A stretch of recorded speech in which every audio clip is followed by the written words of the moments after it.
Once on a time, there was a boy named Jack, and one morning he started to go and seek his fortune. He hadn't gone very far before he met a cat. "Where are you going, Jack?" said the cat. "I am going to seek my fortune.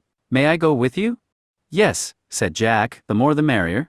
So on they went, jiggle-tee-jolt, jiggle-tee-jolt. They went a little further, and they met a dog. "Where are you going, Jack?" said the dog. "I am going to seek my fortune. May I go with you?" "Yes," said Jack, "the more the merrier." So on they went, jiggle-tee-jolt, jiggle-tee-jolt. They went a little further, and they met a goat. "Where are you going, Jack?" said the goat. "I am going to seek my fortune. May I go with you?" "Yes," said Jack, "the more the merrier." So on they went, jiggle-tee-jolt, jiggle-tee-jolt. They went a little further, and they met a bull. "Where are you going, Jack?" said the bull. "I am going to seek my fortune. May I go with you?" "Yes," said Jack, "the more the merrier." So on they went, jiggle-tee-jolt, jiggle-tee-jolt. They went a little further, and they met a rooster. "Where are you going, Jack?" said the rooster. "I am going to seek my fortune. May I go with you?"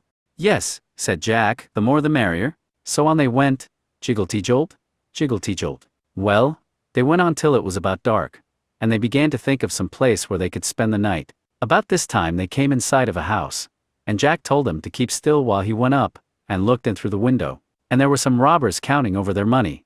Then Jack went back and told them to wait till he gave the word, and then to make all the noise they could. So when they were all ready, Jack gave the word, and the cat mewed, and the dog barked, and the goat bleated, and the bull bellowed, and the rooster crowed, and all together they made such a dreadful noise that it frightened the robbers all away. And then they went in and took possession of the house. Jack was afraid the robbers would come back in the night, and so when it came time to go to bed he put the cat in the rocking chair, and he put the dog under the table, and he put the goat upstairs, and he put the bull down cellar, and the rooster flew up onto the roof, and Jack went to bed.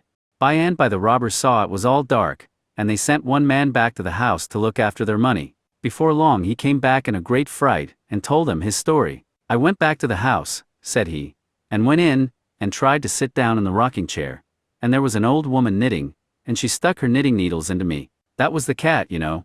I went to the table to look after the money, and there was a shoemaker under the table, and he stuck his all into me. That was the dog, you know. I started to go upstairs, and there was a man up there threshing, and he knocked me down with his flail. That was the goat, you know. I started to go down cellar, and there was a man down there chopping wood, and he knocked me up with his axe. That was the bull, you know. But I shouldn't have minded all that if it hadn't been for that little fellow on top of the house, who kept a-hollering, 'Chuck him up to me, chalk him up to me, Of course that was the cock-a-doodle-doo.